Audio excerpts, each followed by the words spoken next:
Queridos, boa noite. Pai do Senhor a todos. Bom ter você conosco mais uma noite, para a gente estudar a palavra de Deus. Enquanto você se acomoda no seu lugar aí.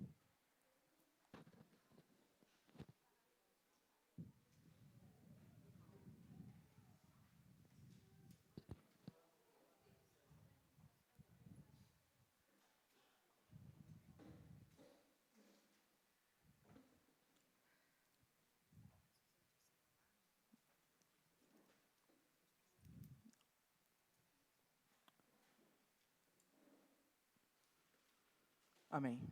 Querido, feche os seus olhos por bondade. Pai querido, de bondade, nós queremos te agradecer por esse tempo oportuno de estudarmos a tua palavra, Senhor. Pedimos clareza, revelação do teu Espírito, que a tua palavra possa ser guardada no nosso coração, que o teu Espírito venha iluminar o nosso entendimento e que possamos guardar os teus mandamentos, Senhor, para uma vida santa, uma vida irrepreensível, uma vida diante de ti. É isso que te pedimos, já te agradecemos, em nome de Jesus, amém e amém. Irmãos, situação atípica, né? Tem um barulhinho aí para ajudar a gente. A portinha ali está fechada.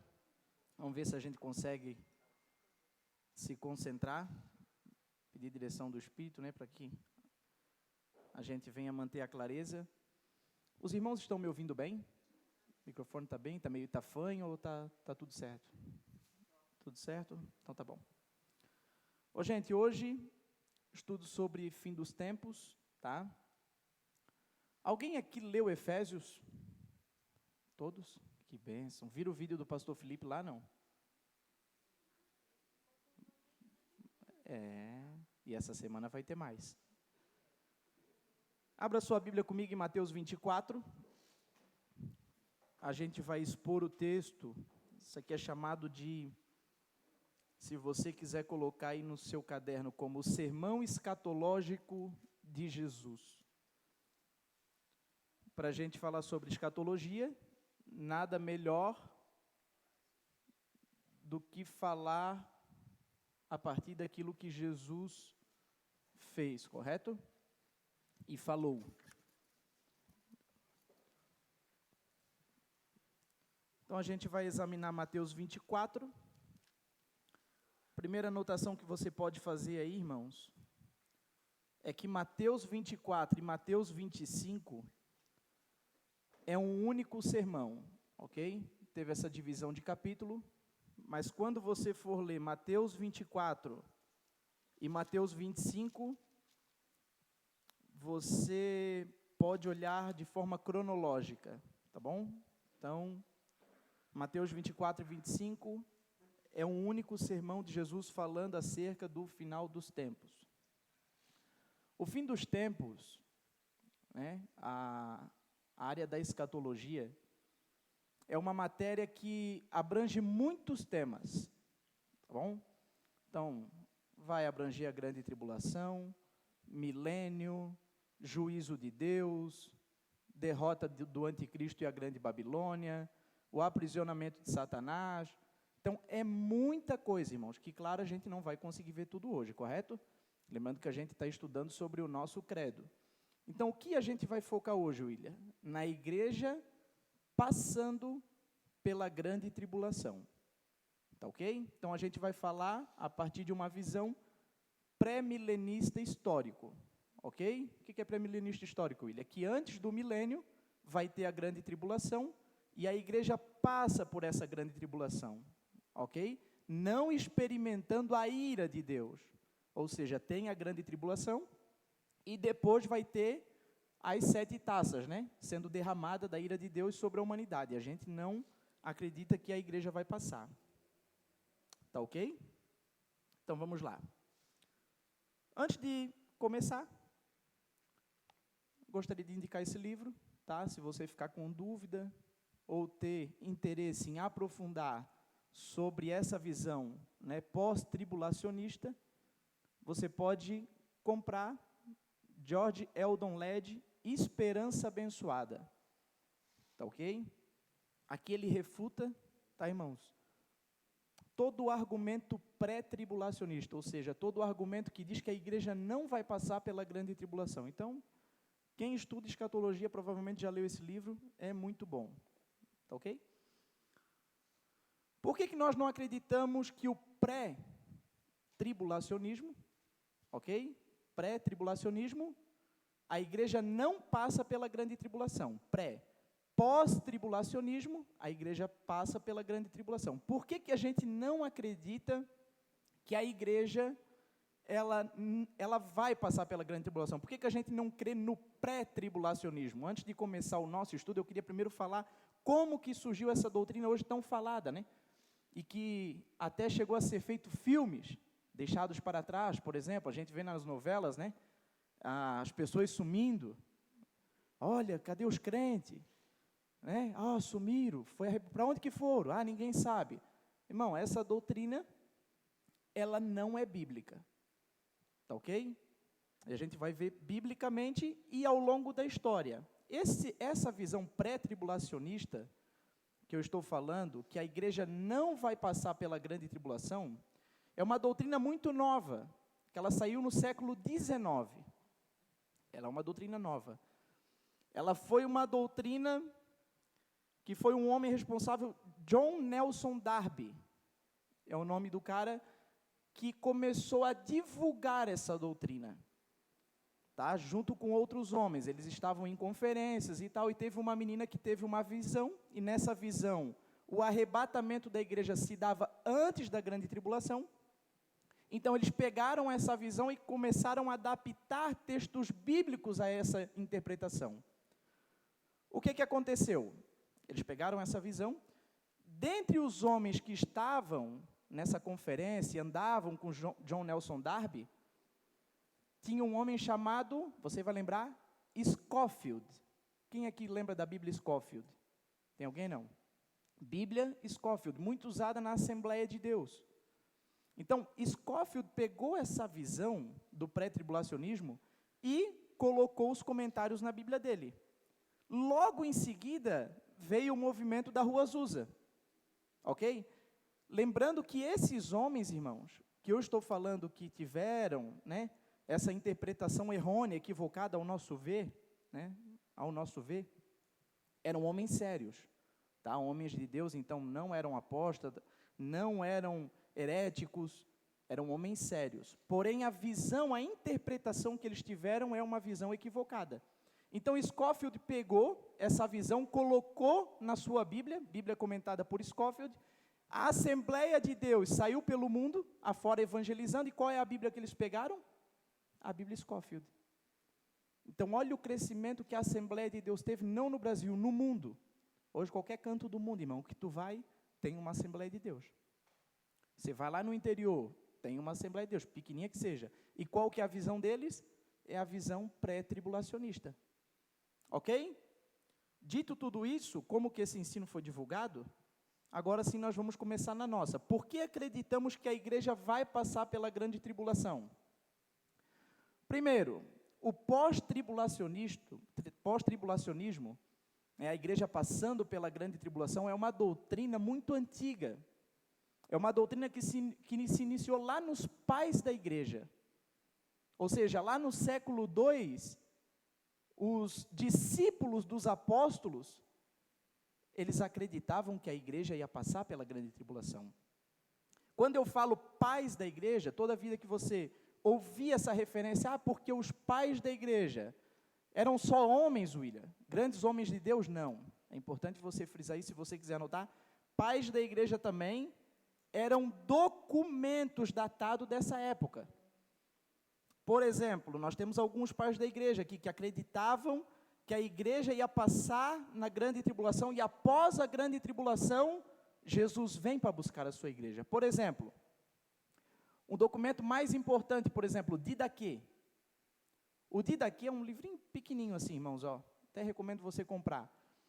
Ele é um manual de doutrina escrito pelos primeiros crentes, e até quem diga que foram os próprios apóstolos que escreveram. Então lá fala, por exemplo, quando vocês jejuarem, jejuem na segunda e na quarta, para não jejuar no mesmo dia que o fariseu jejua, que o fariseu jejuava na terça e na quinta. Então esse didaquê, ele também fala que a igreja vai passar pela grande tribulação. Epístola de Barnabé, é um livro que por pouco, irmão, ele não entrou no cânon.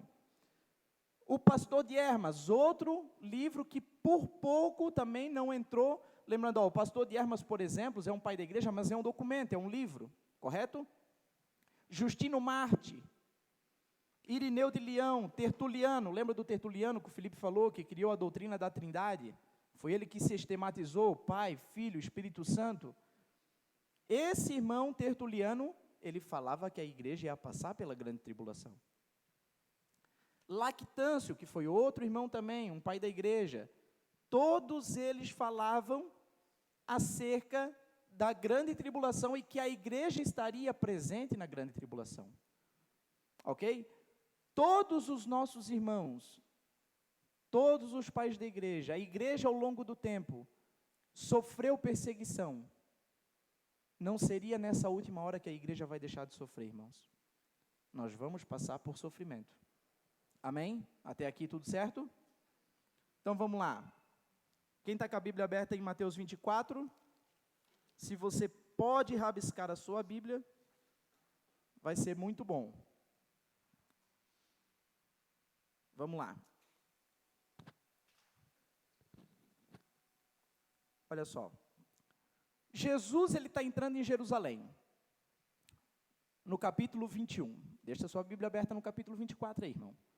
Ele está entrando, ele manda pegar um jumentinho, eles vão lá, pega o jumentinho, ele vai entrando, você lembra dessa parte? E o povo começa, Hosana, Hosana. Olha aí quem está vindo, é o filho de Davi que está vindo. E Jesus ali, ele começa a entrar como rei. E o povo recebe ele como rei. Passa o capítulo 21, capítulo 22, chegamos no capítulo 23 e o versículo 37. Olha só que interessante, porque os fariseus vão questionar Jesus, os escribas vão questionar Jesus, alguma parte da população vai questionar Jesus, e olha só o que Jesus fala no 23 e 37, um pouquinho antes do 24 ali, se duvidar até na mesma página, tá, ali da sua Bíblia. Mateus 23 e 37, vai dizer assim, Jesus vai fazer aquela oração, né? Vai fazer aquela expressão, Jerusalém, Jerusalém, você mata os profetas e apedreja os que lhes são enviados.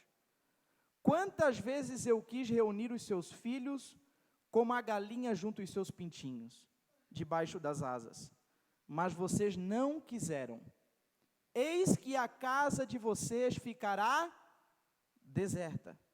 Pois eu lhes afirmo que desde agora, ou seja, a partir daquele momento, vocês não me verão mais, até que venham a dizer, bendito o que vem em nome do Senhor. Agora é interessante, irmãos, que Jesus está falando, para pensar comigo, não me verão mais, mas eles continuaram vendo Jesus. O que Jesus estava se referindo então? Vocês não me verão mais. Veja que no capítulo 21, volta ali no capítulo 21 comigo, irmão, para você entender. Se você puder riscar sua Bíblia, você vai... Olha só. Jesus, ele está entrando no 21 e no versículo 4, 21 e 4. 21 e 4, eu espero você abrir. Ora, isso aconteceu para se cumprir o que foi dito por meio do profeta. Digam à filha de Sião, eis que o seu rei vem até você. Humilde, montada em uma jumenta e num jumentinho, cria de animal de carga. Olha só, ele está entrando como rei. Para que se cumpra o que, William? O que foi dito pelo profeta. Aguenta aí. Versículo 9. E as multidões, tanto as que iam adiante dele como as que seguiam, clamavam, Hosana ao filho de Davi. Bendito que vem em nome do Senhor, hosana nas maiores alturas.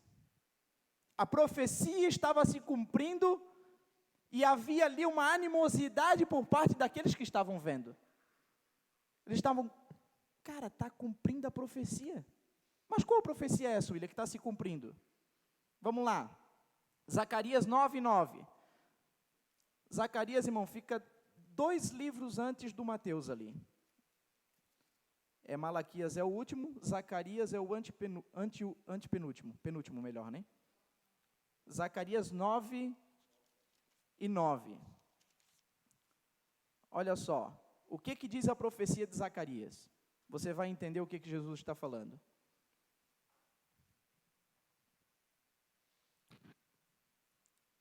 Zacarias 9:9.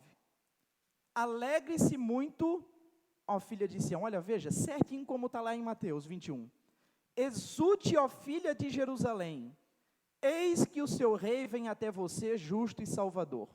Humilde, montado em um jumento, num jumentinho, cria de jumento. Até aí uma maravilha, irmão. Estava lindo aí. A profecia estava se cumprindo. Só que olha o que vem no versículo posterior de Zacarias. Destruirei os carros de guerra de Efraim e os cavalos de Jerusalém, e os arcos de guerra serão destruídos. Aí que deu ruim. Por quê? Porque na cabeça do judeu, irmão, ele ia vir entrando numa jumentinha, e ele ia entrar em Jerusalém, ia dar meia volta, ia ser recebido como rei, ia para onde? Ia para Roma. Roma estava dominando sobre o povo judeu.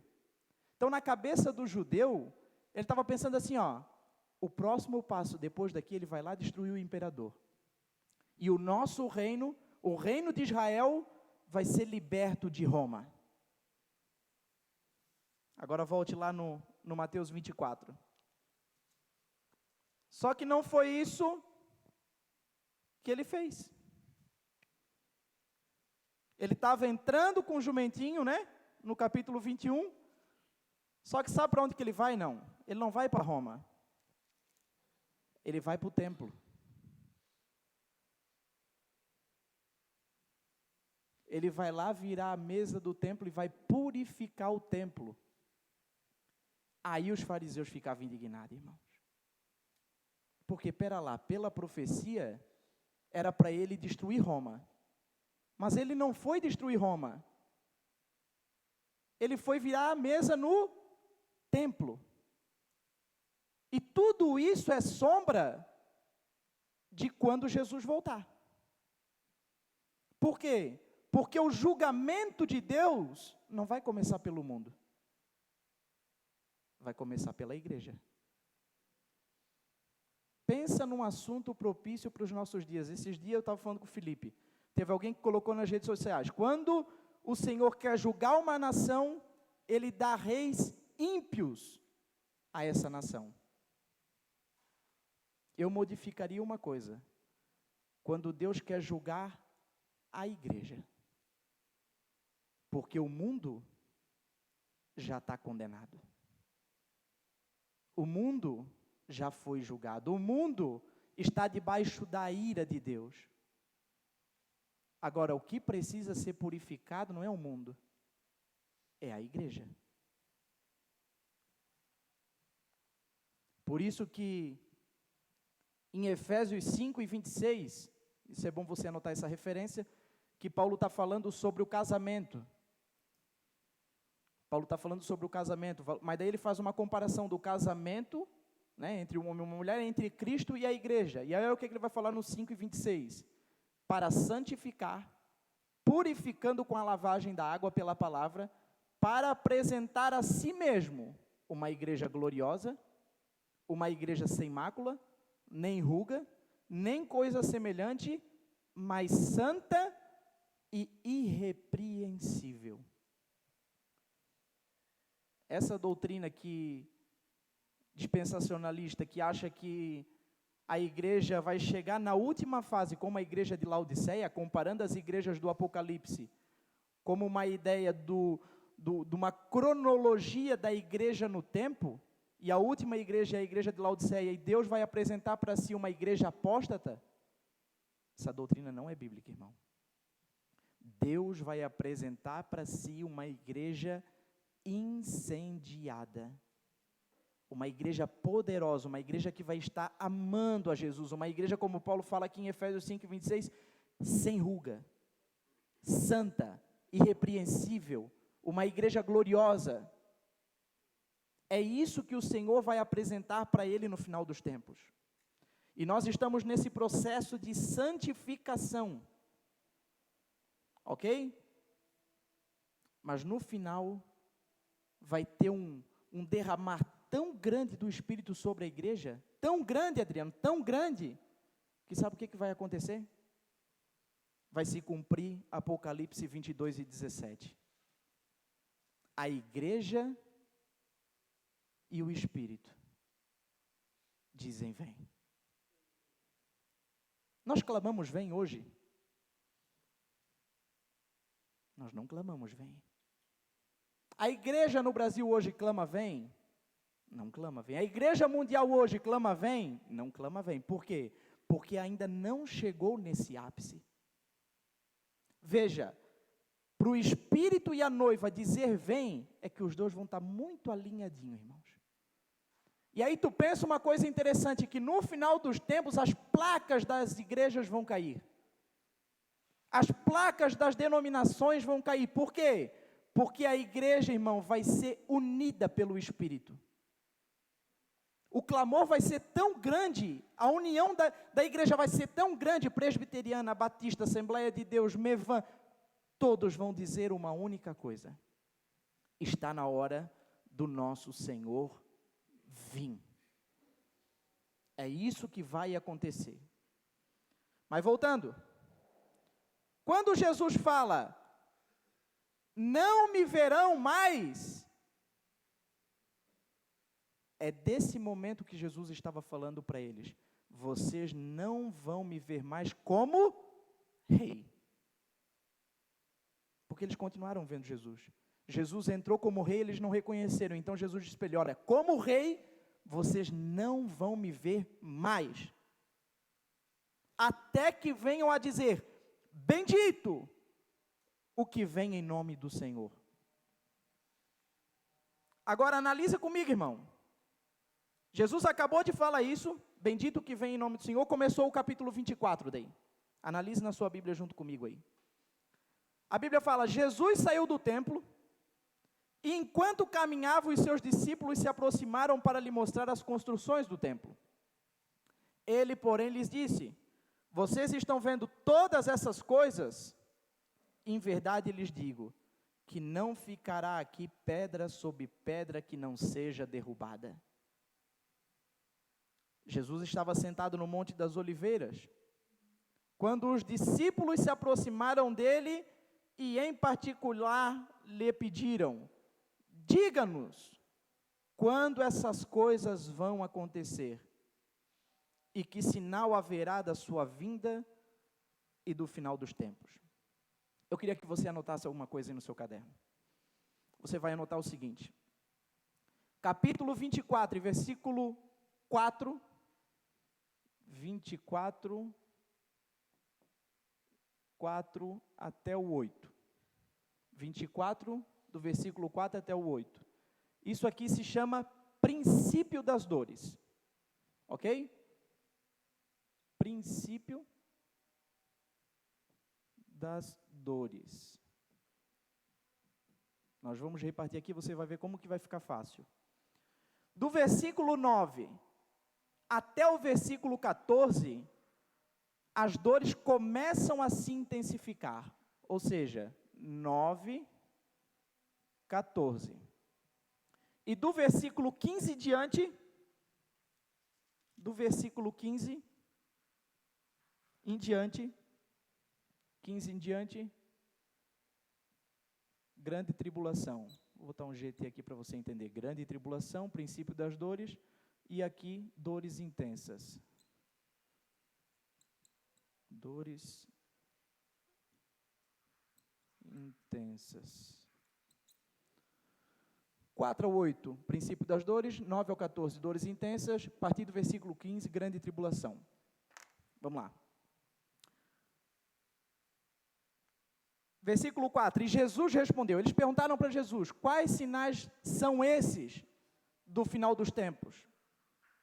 Diga quando vai ser. E Jesus falou, tenham cuidado para que ninguém os engane. Porque muitos virão em meu nome dizendo, eu sou o Cristo, e enganarão a muitos. Primeira marca, irmãos, do final dos tempos é o engano.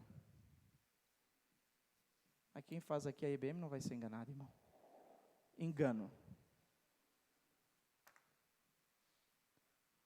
Veja só, como nós precisamos se atentar nesses dias para o ensino que é bíblico. Veja só. 2 Tessalonicenses 2:9. Agora eu quero ver quem que está bom na Bíblia aí. 2 Tessalonicenses 2:9.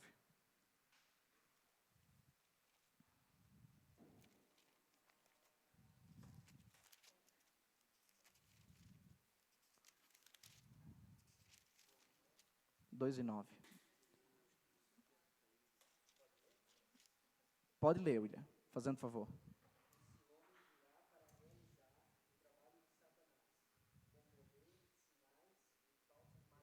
O 10.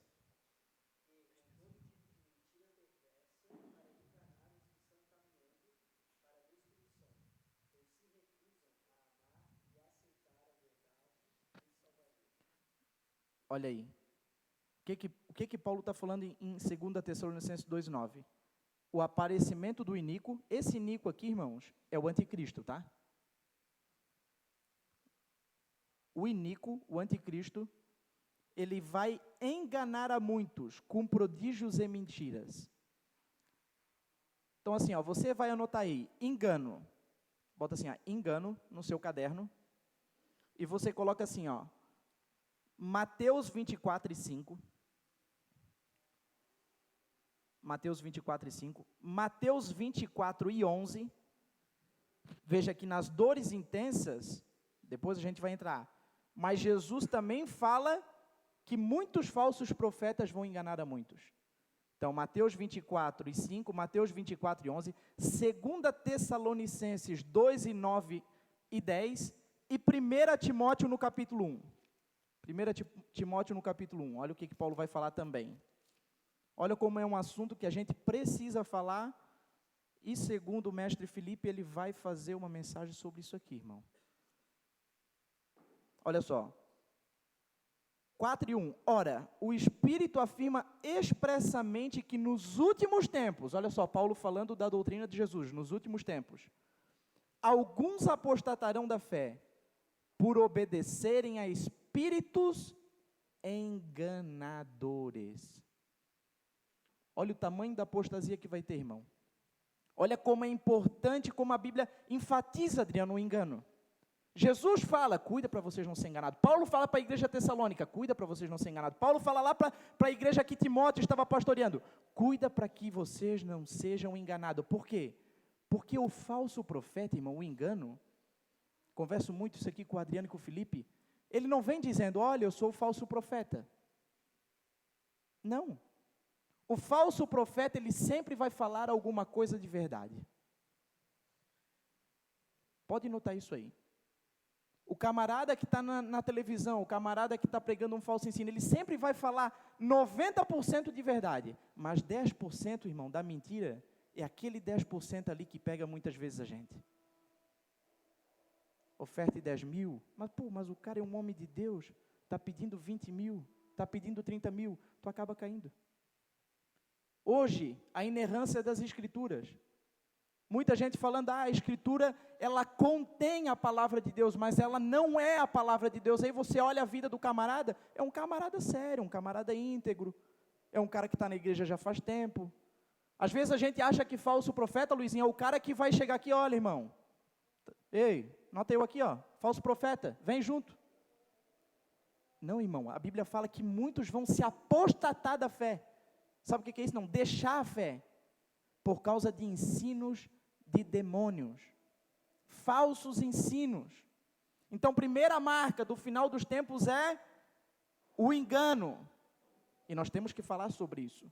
Por isso que é importante a gente estar ligado em comunhão com Deus. É importante a gente estar ligado nas Escrituras. É importante a gente estar submisso a uma comunidade local. Tudo isso é importante. Vamos seguir. Lembrando, do versículo 4 até o 9 é o princípio das... mais forte, irmão. Princípio das dores, do 4 ao 8. E a gente vai aqui vendo versículo por versículo. O versículo 5, Jesus fala de engano. Versículo 6, olha o que Jesus fala. Vocês ouvirão falar de guerras e rumores de guerra. Olha só que interessante. Só que aqui, irmãos, o princípio das dores ainda não começou. Esse rumores de guerra vai ser num nível muito mais intenso do que a gente tem os rumores de guerra hoje. Porque você pensa hoje em um rumor de guerra entre a China e os Estados Unidos, por exemplo. Eles acabam com o mundo, irmão. Com as bombas hoje que eles têm, eles destroem o mundo. Então, os rumores de guerra vão ser muito mais preocupantes, vamos colocar assim dizer. Cara, se os Estados Unidos hoje lutam, vai dar uma preocupação. Olha o que Jesus fala. Fiquem atentos e não se assustem. Não se assuste, irmão. Está vendo, Rúbia? Levasse um susto aí por causa do... Não se assustem, mas a gente faz o contrário. A gente se assusta. A gente fica abatida, a gente fica... Meu Deus do céu, o que vai ser do mundo agora, meu Deus? O que vai ser agora do Brasil? O que vai ser agora do mundo? Nós se apavoramos, o mundo está acabando. Jesus está falando para a gente assim, ó, nem se assusta. Não se assusta. Porque é necessário que isso aconteça, mas ainda não é o fim. É só o princípio das dores. Está ficando bom. Versículo 7. Porque nação se levantará contra nação, e reino contra reino, de uma forma muito mais intensa. Haverá fomes e terremotos em vários lugares, veja, vários lugares diferentes. No mundo vão ter terremotos. É isso que Jesus está falando. Haverá fomes e terremotos em vários lugares, porque terremoto hoje a gente tem, irmãos. Só que o que acontece? Hoje acontece no México. Daqui 2 anos, a gente ouve de um terremoto forte no Japão. Daqui outro tempo. Então, quando a Bíblia fala terremotos em vários lugares, é isso acontecendo simultaneamente. Terremoto no Brasil, terremoto na China, terremoto na Venezuela, terremoto por tudo, irmão. Mas deixa eu te animar, não é o fim. Tá, nós vamos só estar de camarote vendo essas coisas. Olha o que Jesus vai falar no versículo 8. Porém, todas essas coisas são os princípios das dores. Aí nós vamos para o versículo 9. Olha aí. Não, calma que ainda... Agora as dores se intensificaram um pouquinho agora. Vamos lá. Versículo 9. Jesus começa a dizer assim, ó, vocês serão entregues para serem maltratados e eles os matarão. Isso já acontece, irmão? Ainda não. Só que a gente tem a realidade em alguns países, Ricardo. A gente tem na Arábia, a gente tem principalmente naquela parte do Oriente Médio, a gente tem esse tipo de lei, vamos colocar assim, mas vai ser uma lei mundial. Veja o que Jesus fala, as nações vão odiar vocês. Todas as nações vão nos odiar, irmão. Por quê? Porque nós professamos a Jesus. E olha só, vocês serão entregues para serem maltratados e eles os matarão. Vocês serão odiados por todas as nações. Mas não é só ódio. É ódio de matar, é perseguição. Jesus está falando que muita gente vai morrer. Muita gente vai morrer. Muito crente vai morrer. Por exemplo, hoje, Felipe pregava no domingo, e a gente estava lendo um livro, que eu indico para você, O Mistério Babilônia. Você que gosta de ler O Mistério Babilônia, do Joel Richardson. Até era para mim ter trazido e eu acabei me esquecendo. O Islã hoje, só um prenúncio daquilo que vai acontecer. O Islã hoje, ele está tomando conta da Europa. Correto? Para a gente ter noção, o Islã investiu 100 bilhões de dólares. Isso na nossa moeda dá 500 bilhões. Foi 100, 500. 500 bilhões na nossa moeda em evangelização. Para ter uma noção, esse autor, o Joel Richardson, ele é um especialista nessa área do Islã, o anticristo, do Oriente Médio.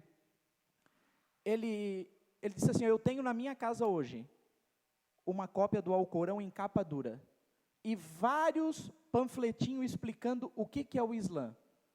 Sabe como que eu consegui isso? Ele é um americano, né? Sabe como que eu consegui isso? Só entrando no site da Embaixada do Islã. Fiz uma solicitação e eles mandaram para mim de graça. Um Alcorão em capa dura, bonito, vários panfletos. Olha o tamanho da evangelização dos caras. Só que o que acontece? Maomé falava que todo aquele que diz que Deus tem um filho, tem que ser decapitado. Para quem você acha, irmão, que todo aquele que professa que Deus tem um filho, esse merece ser decapitado. Para a gente ter uma noção da quantidade de dinheiro investido pelo Islã em evangelização pelo mundo, que hoje, bem dizer, a Europa toda, França, está tudo tomado. O comunismo, que hoje a gente, né, o pessoal está aí na rua manifestando contra, que realmente é o mal, é algo diabólico. O comunismo investiu 7 bi em 50 anos. O Islã investiu 100.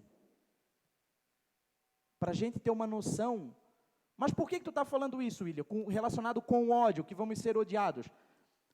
Maomé falava que, né, como eu falei, que todo aquele que diz que Deus tem um filho tem que ser decapitado. E na Arábia Saudita, onde é a capital mesmo do Islã, lá na Meca, né, na cidade de Meca,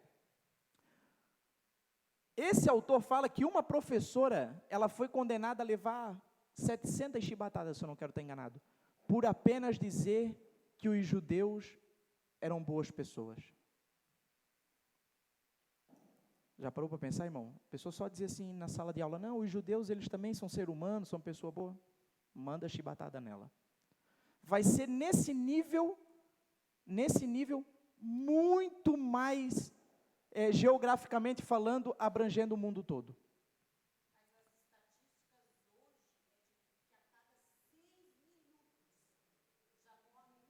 Para te ver. Sim.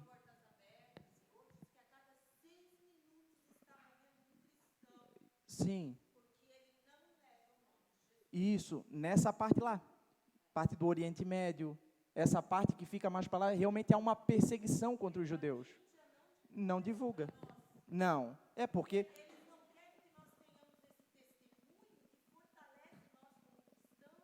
Sim. Outros que estão se entregando por Cristo que vai fortalecer a nossa vida, porque eles estão dando testemunho de Cristo. Sim, mas é isso que vai acontecer. Quer ver? Olha só. Versículo 10.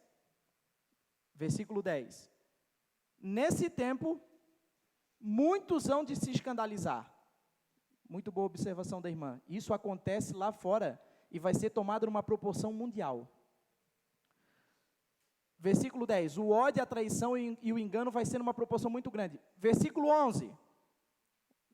Muitos falsos profetas se levantarão e enganarão a muitos. Agora, veja, irmão, a dor ela está intensa, correto? Não entrou ainda na grande tribulação. A perseguição em massa no mundo contra os cristãos já está... Olha só, muitos falsos profetas se levantarão e enganarão a muitos. e por se multiplicar a maldade, o amor se esfriará de quase todos. Não é todos. Por quê? Porque nós temos que entender que na medida que o joio cresce, o trigo também cresce. Deixa eu ver isso aqui com você, olha só. Abra sua Bíblia comigo em Atos, no capítulo 2.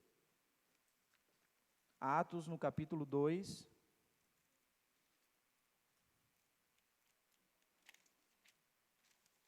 Olha só, eu vou explicar para você o porquê que Deus vem buscar uma igreja incendiada e não vem buscar uma igreja apóstata, uma igreja fria.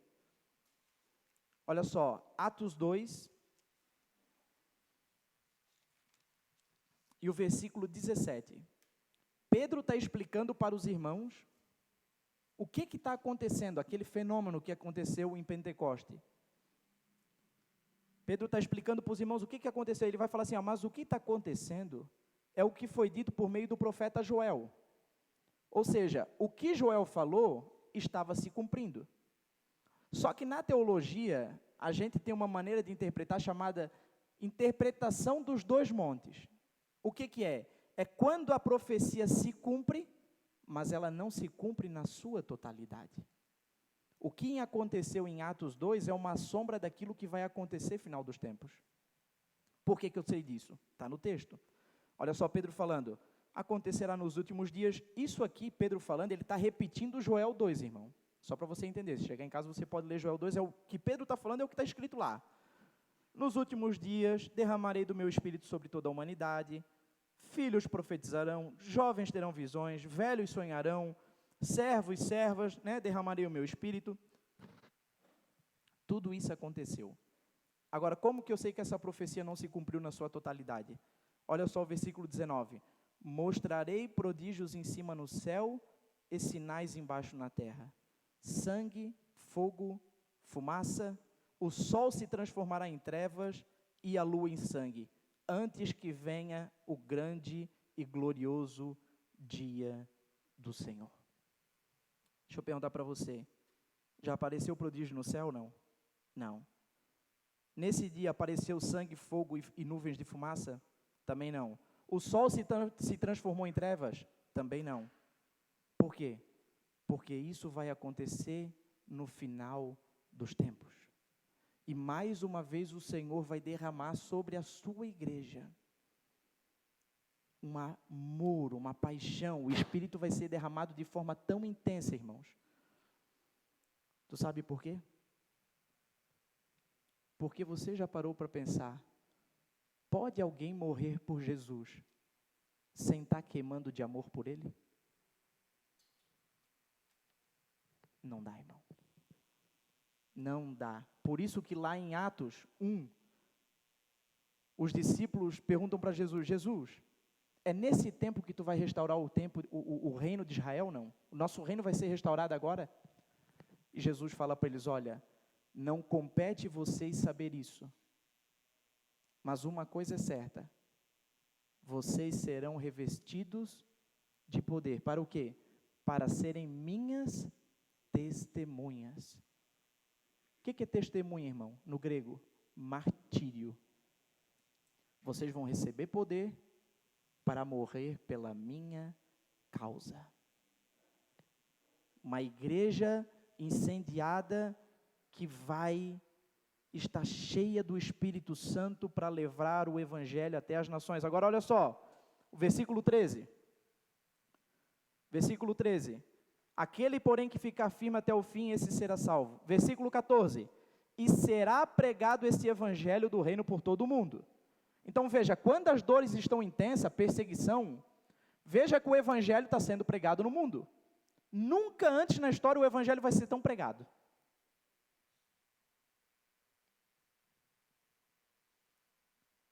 Para testemunho a todas as nações. Essa palavra testemunho, como eu falei, martírio. O Evangelho será pregado com muita morte a todas as nações. Então virá o fim. então verá o fim. Estava bom até agora, irmão? Vocês estão me olhando com uma cara de assustado? Vocês não querem morrer, né?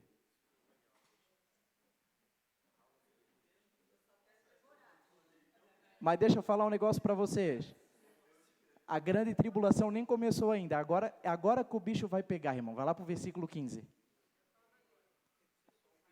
É só o princípio, só. Benção hoje não vai ter, mano. Hoje tem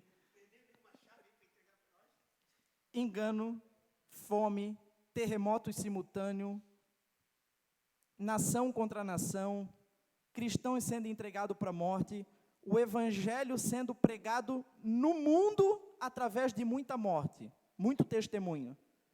Então, virá o fim. Aí começa. Aí vamos lá, versículo 15.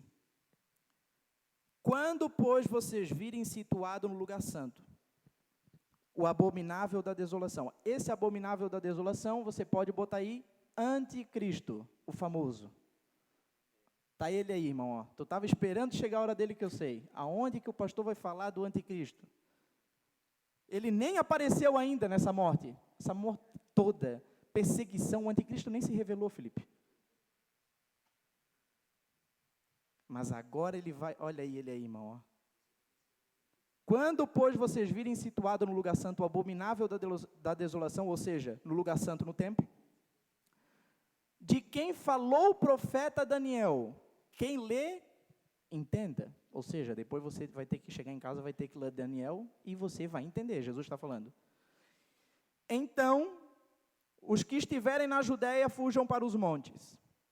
Quem estiver no terraço, não desça para tirar de casa coisa alguma. Quem estiver no campo, não volte para buscar sua capa. Ai daquelas que estiverem grávidas e das que amamentarem naqueles dias. Orem para que a fuga de vocês não aconteça no inverno nem no sábado. Porque nesse tempo haverá grande tribulação como nunca houve desde o princípio. O holocausto perto disso aqui vai ficar fichinho, irmão, vai ficar pequeno. Aí tem gente que fala assim, William, mas tem muita gente, irmão, né, dentro da teologia, quem acredita na teologia preterista, vai dizer que isso aqui já se cumpriu no ano 70. Lembra, quando Jerusalém foi invadida? Vai ter gente que vai dizer, não, isso aqui já se cumpriu. E aí, quando a pessoa falar isso para você, você vai dizer para ela assim, ó, não aconteceu por quê? Porque a Bíblia fala que o evangelho vai ser pregado a todas as nações. Isso já aconteceu? Não. Somos odiados por todas as nações? Não. Vivemos num estado laico, podemos professar nossa fé, Europa, tudo certo. Versículo 21 que a gente acabou de ler. Nesse tempo não haverá uma grande tribulação, como nunca houve. Nunca houve. E no ano 70 só o holocausto já foi pior. Ou seja, não se cumpriu no ano 70. Eu não estou falando que esse texto que Jesus está falando, ele não seja sombra, um prenúncio, um arquétipo daquilo que vai acontecer futuramente. Ok? E até um dado interessante, por exemplo, Jesus quando fala no versículo 1, que a gente acabou de ler, né? Do 24, versículo 1, versículo 2, fala que Jesus fala, né? Não ficará pedra sobre pedra do templo, né? E no ano 70, realmente, no ano 70, tinha ouro por dentro das pedras. Eles começaram a sacar as pedras para tirar o ouro do meio. Então, realmente se cumpriu essa profecia. Não ficará pedra sobre pedra. Só que o texto, no geral, ele é um arquétipo só daquilo que há de vir. Ele é só uma sombra daquilo que há de se manifestar. Por quê? Pelos argumentos que eu acabei de citar para os irmãos. Então, se vocês quiserem anotar, o porquê que não se cumpriu no ano 70? Porque o evangelho não foi pregado a todas as nações. Ok? Não somos odiados por todas as nações. Os cristãos hoje têm liberdade para pregar a palavra de Deus. Nós temos a liberdade para pregar a palavra de Deus. E o versículo 21 fala que nunca houve na história uma tribulação igual. Se cumpriu no ano 70, não cumpriu. Por quê? Porque o holocausto foi pior que o ano 70. O que Hitler fez. Tanto que O próprio... Não, é um livro interessante para você ler, tá? O Mistério Babilônia. O autor ele fala que o Hitler ele é o arquétipo perfeito do anticristo. Ok? Ele é a figura exata daquilo que vai ser o anticristo. Então vamos lá. Do versículo 15 até o versículo 26, está falando das dores de parto. Grande tribulação. Passamos pelo princípio das dores, dores intensas, grande tribulação. Olha só o que Jesus está falando. Quando vocês vê o abominável da desolação. Você vai pegar algumas palavras-chave que estão nesse texto, por exemplo, lugar santo. Onde que é o lugar santo? Jerusalém. Você vai ver aqui os que estiverem na Judeia, Israel. Você vai ver aqui Jesus falando, orem para isso não acontecer no sábado. Por quê? Porque no sábado lá eles não trabalham, né? O dia do descanso. Então, se cair no sábado, eles vão ter que descumprir o mandamento. Então, Jesus está falando para ele, ora para não ser no sábado, para você não ficar com a consciência pesada e nada disso. Ok? Mas o que a gente tira com isso, irmão? A gente tira que, embora vai ter uma perseguição mundial contra os cristãos, eu, no meu ponto de vista, olhando o texto, eu vejo que vai ter uma intensificação, como a nossa irmã falou, no Oriente Médio. Ok? Os olhos do mundo não vão estar para os Estados Unidos, não vai estar na Europa, não vai estar no Brasil. Ok? Os olhos de todo o mundo, todas as nações, elas vão estar diretamente ligadas para Israel. Ou seja, lá vai ser o palco de tudo. Vai se espalhar pelo mundo, claro. Só que a parte mais intensa que Jesus está falando geograficamente vai ser no Oriente Médio. Ok? Então, os olhos do mundo, por exemplo, aqui, ó, só para a gente ter uma noção. Quando a gente fala do anticristo, ou da grande Babilônia, né, da grande cidade, que vai fazer aliança com 10 reis, na Bíblia, irmãos, na Bíblia, o anticristo, as manifestações dessas regiões que Deus ele vai julgar, é justamente aquela região da Arábia, Turquia, Jordânia. Então, é ali que o bicho vai pegar, tá ok? Manifestação do anticristo. Vimos o princípio, as dores intensificaram, o anticristo se manifestou. E agora, William, quando, pois, vocês virem situado no lugar santo o abominável, o anticristo vai aparecer. E aí, irmãos, a igreja, ela vai ver o anticristo. Se você queria ver o anticristo, se ele for manifestado nos nossos tempos, né? Nós vamos ver ele se apresentar. A igreja não vai ser tirado antes. E é claro isso nas Escrituras. Olha só, Jesus dá toda a narrativa de como vai ser, princípio, grande tribulação, e depois no versículo 27 é que aparece o Filho do Homem. Mas eu queria mostrar para vocês, 2 Tessalonicenses 2, 2 Tessalonicenses 2, esse texto, irmão,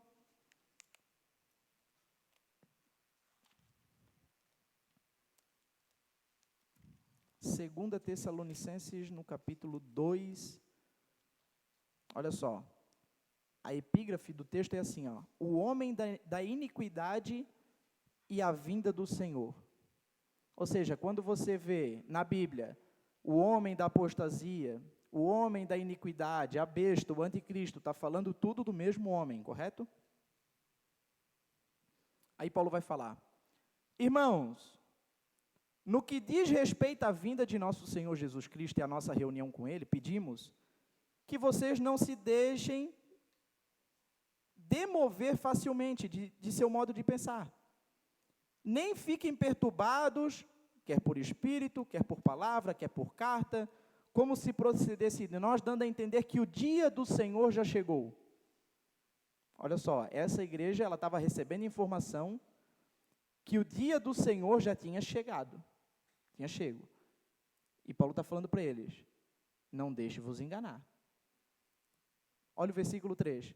Ninguém de modo nenhum os engane, porque isso não acontecerá sem que primeiro venha a apostasia e seja revelado o homem da iniquidade, o filho da perdição. O que Paulo está falando? Que Jesus não vai vir antes do anticristo ser revelado, está claro no texto. Paulo está falando. Ok? Aí você pode botar para ler em casa aí, 2 Tessalonicenses 2, do 1 ao 12. Ok? Mas eu queria só pegar um gancho aqui, ó, no versículo 9, ó. Ora, o aparecimento do iníquo, ou seja, o anticristo, é segunda ação de Satanás, com todo o poder, sinais, mentiras, com todo engano, né? O anticristo vai se manifestar antes de Jesus voltar. Tá ok? Então, você anotou aí na sua Bíblia 2 Tessalonicenses 2, e eu queria que você anotasse também Apocalipse 13. Por quê? Porque eu quero tirar a ideia de que o anticristo vai se manifestar, e quando o anticristo se manifestar, qual que é a ideia que a gente tem, Gi? A gente fica com medo de quê? Do chip ser colocado na nossa mão. Que sinal que é esse? Será que eu vou colocar enganado, Felipe? A marca da besta, 666? Será, irmão, que nós vamos ser enganados? Olha só, Apocalipse 13, fazendo paralelo com o anticristo se manifestando em Mateus 24, tá ok? Então, o livro de Apocalipse, muito dele é fazendo paralelo com o sermão escatológico de Jesus. Tá bom? É os acontecimentos de forma mais clara, vamos colocar assim. Olha só, Apocalipse 13 e 16, diz assim, ó. E foi-lhe concedido que desse espírito a imagem da besta, para que também a imagem da besta falasse, e fizesse que fossem mortos todos os que não adorassem a imagem da besta. Ou seja, a perseguição, aqui está falando daquela perseguição lá, todos que não adorar a besta vão ser mortos. Perseguição. E faz que todos, pequenos e grandes, ricos e pobres, livres e servos, lhe seja posto um sinal na sua mão direita. É aqui o chip. Ou na sua testa, para que ninguém possa comprar ou vender, senão aquele que tiver o sinal, ou o nome da besta, ou o número do seu nome. Irmão, isso não é um chip. Tá ok? Isso não é um chip. Você não vai ter a possibilidade de colocar enganado. Será que eu coloquei enganado? Aquilo ali era da besta e não vai ter essa possibilidade. Não era. Não era vacina. Por quê? Porque a própria Bíblia fala, isso não é novidade nas Escrituras, lá em Êxodo 13, 9. Então, se você quiser anotar assim, ó, Apocalipse 13, versículo 9, faz paralelo com Êxodo 13 e 9. Ok? Apocalipse 13 e 15, desculpa, irmãos. Apocalipse 13 e 15 faz paralelo com Êxodo 13 e 9. Deixa eu abrir lá para ler junto com os irmãos. Apocalipse 13, Êxodo 13 e 9.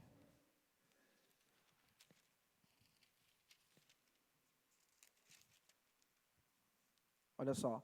E será como sinal na mão de vocês e por memorial entre os seus olhos, ou seja, na testa, sinal na mão, para que a lei do Senhor esteja na sua boca, pois com mão forte o Senhor os tirou do Egito. Ou seja, Satanás sempre tenta copiar, né, irmão? O que é isso aqui então, William? Isso aqui vai ser um pensamento que modela um comportamento. Ok? Um pensamento que modela um comportamento. Quando a Bíblia fala que é um sinal que vai ser na testa e na mão direita, ele está falando assim, ó, raciocínio, entendimento, acordo, eu sei o que eu estou fazendo, e mão direita está falando de fechar o negócio. Eu estou pensando naquilo que tu está me oferecendo e eu estou fechando o negócio contigo. Ou seja, Você não vai passar por isso. Mas as pessoas que vão aceitar, elas vão estar cientes daquilo que estão fazendo. Elas vão estar dizendo, eu prefiro adorar a besta do que adorar o Senhor Jesus. E eu fecho o negócio então com o anticristo. Ok? Versículo 27. Vou voltar para Mateus 24. Está aqui. Mateus 24. Paramos ali então no versículo 26, né, a manifestação do anticristo, toda essa perseguição. Ok? Então, no versículo 27 diz assim, ó, porque assim como o relâmpago sai do oriente e brilha até o ocidente, assim será a vinda do Filho do Homem. Todos vão ver Jesus vindo. Você já parou para pensar um relâmpago que sai do oriente e vai até o ocidente, irmão? É um raio normal? Não é um raio normal. Jesus vai vir do oriente até o ocidente, marchando. E todos vão ver. O sinal aqui, do relâmpago que brilha, todos verão, vai ser apoteótico. Vai ser um negócio nunca antes visto na história. Vai ser lindo. Vai ser um espetáculo público, irmãos. Todos vão ver. Todos.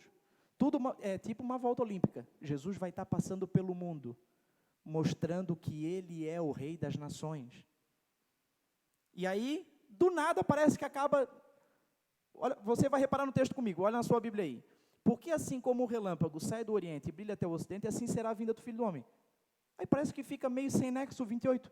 Aonde estiver o cadáver, ali se ajuntarão os abutres. Do nada. O que isso quer dizer, irmãos? Quer dizer que lá em Apocalipse 19, e isso aqui, irmão, isso aqui é um clássico.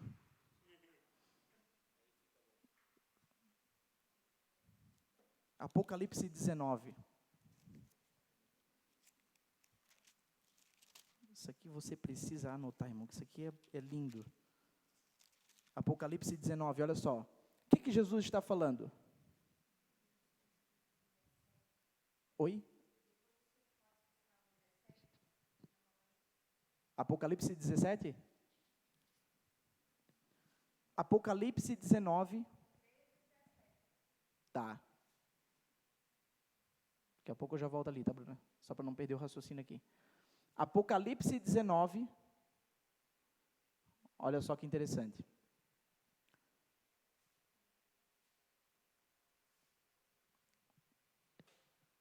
Acabou sem nexo, ok? Aonde estiver o cadáver, ali vão se ajuntar os abutres, acabou. O que está falando? Vai para lá, Apocalipse 19, 11. Apocalipse 19, 11, você vai entender o que Jesus está falando. Eu falei que a igreja ia passar pela grande tribulação, ok? Falei isso. A gente não vai entrar nos eventos posteriores. Só que o que acontece? Quando Jesus ele vem, os mortos ressuscitarão primeiro, aqueles que morreram com Cristo. Paulo fala que nós, os vivos, ressuscitaremos logo em seguida. Quando Jesus vem, nesse tempo, o anticristo ainda não vai estar destruído. A Bíblia fala que o anticristo ele vai pegar e vai fazer aliança com os reis da terra. Só os poderosos, os comandantes. E o que eles vão fazer? Eles vão se reunir para batalhar contra o Messias. A batalha do Armagedon. Olha aí, os irmãos já estão pegando aí o mistério. Mas é que nem eu falei, eu não vou entrar nos eventos, mas só quero mostrar o que significa esse versículo. Olha só. 19:11. Vi o céu aberto, e eis um cavalo branco. O seu cavaleiro se chama Fiel e Verdadeiro, e julga com combate e com justiça. Os seus olhos são como chama de fogo, na cabeça dele há muitas diademas, e tem um nome escrito que ninguém conhece, a não ser ele mesmo. Está vestido com um manto encharcado de sangue. Marca isso. Está vestido com um manto encharcado de sangue. E o seu nome é o Verbo de Deus. Os exércitos do céu o seguiam montados em cavalos brancos e vestidos de linho fino. Irmão, olha que cena. Da sua boca saiu uma espada, para ferir as nações. Batalha de Armagedon, olha só. Ele mesmo as regerá com cetro de ferro, e ele mesmo é que pisa o lagar do vinho do furor da ira de Deus Todo-Poderoso. No seu manto e na sua coxa está escrito, Rei dos reis e Senhor dos senhores. Então vi um anjo posto em pé no sol, e ele gritou com forte voz, dizendo a todas as aves que voam pelo meio do céu, venham, se reúnam para a grande ceia, para comer a carne de reis, carne de comandantes, carne de poderosos, carne de cavalos e seus cavaleiros, carne de todos, quer livres, escravos, tanto pequeno como grande. E eu vi a besta e os reis da terra, com os seus exércitos reunidos para fazer guerra contra aquele que estava montado no cavalo e contra o seu exército. Mas a besta foi presa, e com ela foi preso o falso profeta, que com sinais feitos diante da besta, seduziu aqueles que receberam a marca da besta, e eram os adoradores da sua imagem. Os dois foram lançados vivos dentro do lago de fogo que queima com enxofre. Os outros foram mortos com a espada que saía da boca. E todas as aves se fartaram das suas... Se cumpriu Mateus 24 aqui. Aonde ali estiver os abutres, ali também vai ter. Irmão, não vai ter uma guerra, vai ser um massacre. É isso que eu quero que você entenda. Na guerra do Armagedon, não vai ter uma batalha. Eles vão se reunir com tanques, eles vão se reunir com bombas nucleares, eles vão se reunir com todo o poder bélico. Vai ter uma guerra bélica. Guerra entre aspas, vai ser um massacre. Tem muita gente que pensa que aqui no versículo 13, ele está vestido com o manto encharcado do sangue. Tem gente que acha que é o sangue dos mártires, e tem gente que acha que é o sangue dele. Vou te falar do que é esse sangue aqui. Olha só. Isaías 63. Eu vou mostrar para você o que é esse sangue nas vestes de Jesus. Assentado num cavalo branco. Tem uma espada, Felipe, que saía da boca dele. Isaías 63, irmão. Olha só. Quero que você leia isso comigo, que isso aqui é... Quem é esse que vem de Edom? Isaías 63.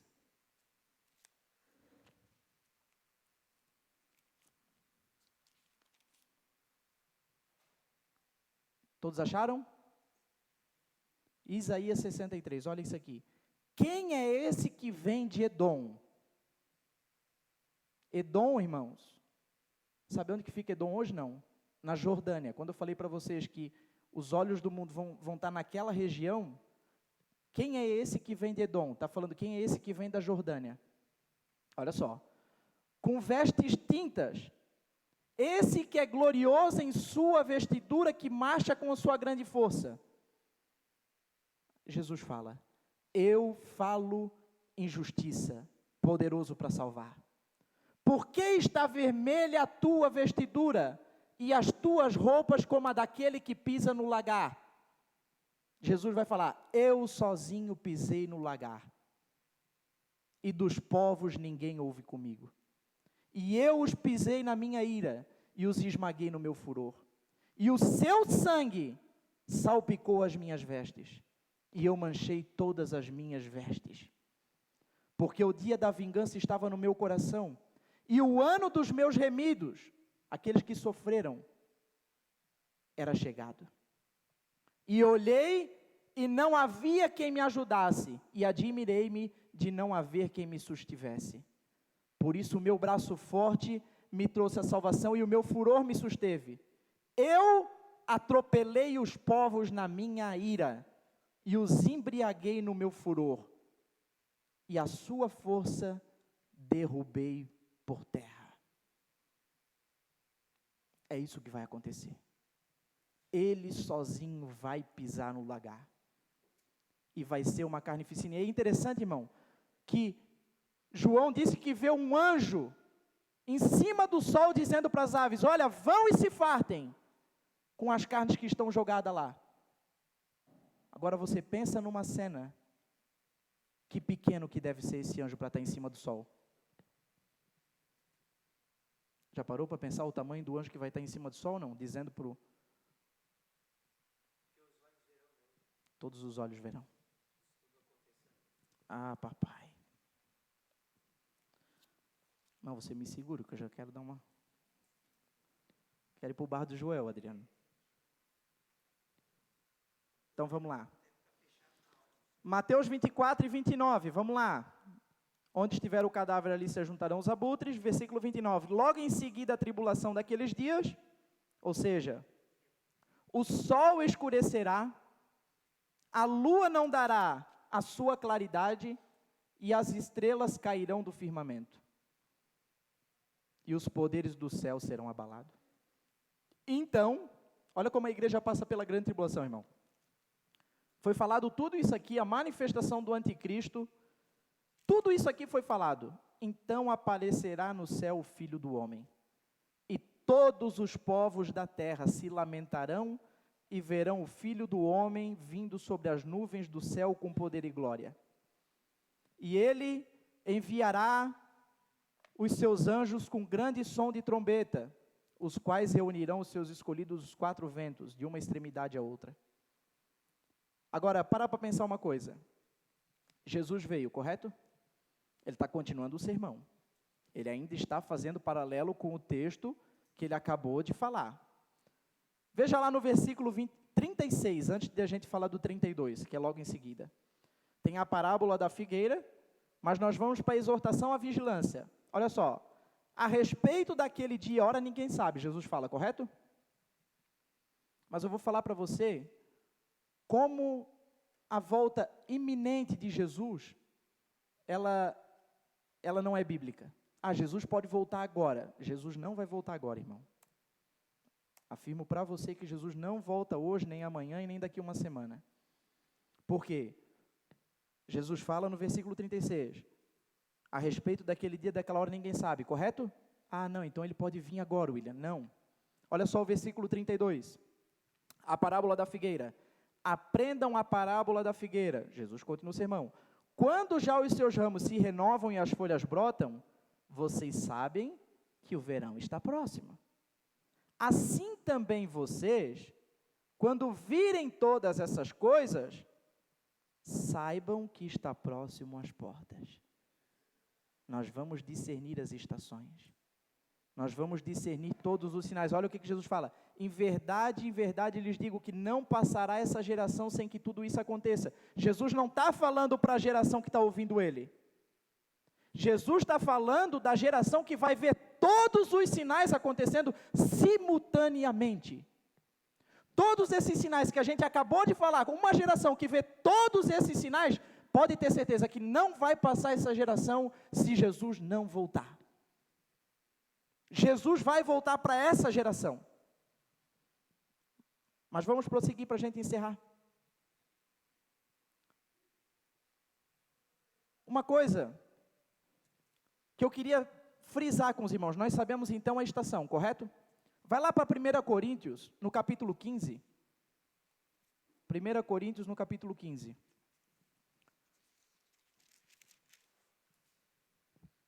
E versículo 51. Ah, William, mas a Bíblia fala que, e aquele versículo lá, William, que a Bíblia fala que é num piscar e abrir de olhos. Tu está vendo? Não, vai ser num piscar e não abrir de olhos? A gente não vai, esse negócio de Jesus aparecer fazendo volta olímpica, não está isso na Bíblia. Olha só que interessante. 1 Coríntios 15 e 51.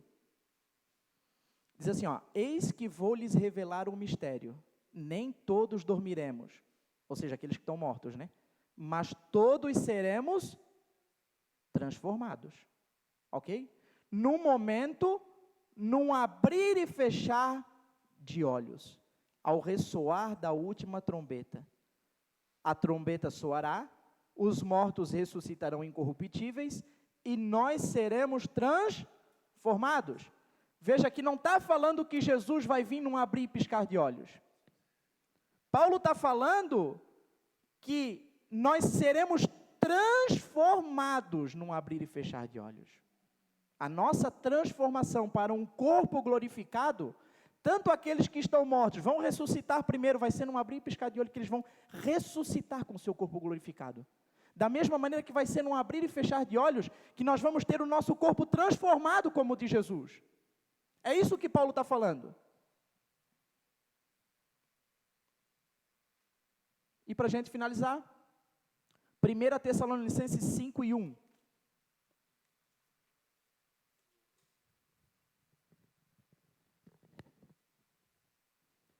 Aí a gente encerra como a gente vai discernir, irmãos. Olha só, 1 Tessalonicenses 5. Irmãos, no que se refere ao tempos e à época, não há necessidade que eu lhes escreva. Porque vocês sabem perfeitamente que o dia do Senhor vem como ladrão da noite. Agora eu não entendi mais nada, William. Mas é por isso que a interpretação bíblica, irmãos, ela precisa ser avaliada dentro de um contexto, ok? Porque vocês sabem perfeitamente que o dia do Senhor vem como ladrão. Quando andarem dizendo paz e segurança, eis que lhes sobrevirá repentina destruição. Como vêm as dores de parto à mulher que está para dar à luz, de modo nenhum escaparão. Mas vocês, irmãos, olha só, ele vem como ladrão da noite para o mundo. Vai pegar o mundo de surpresa, porque Paulo continuou, vocês, irmãos, não estão em trevas, para que esse dia os apanhe de surpresa, como ladrão. Por quê? Porque vocês são todos filhos da luz, e filho do dia, e não somos da noite nem das trevas. Vai ser surpresa para quem está lá no mundo.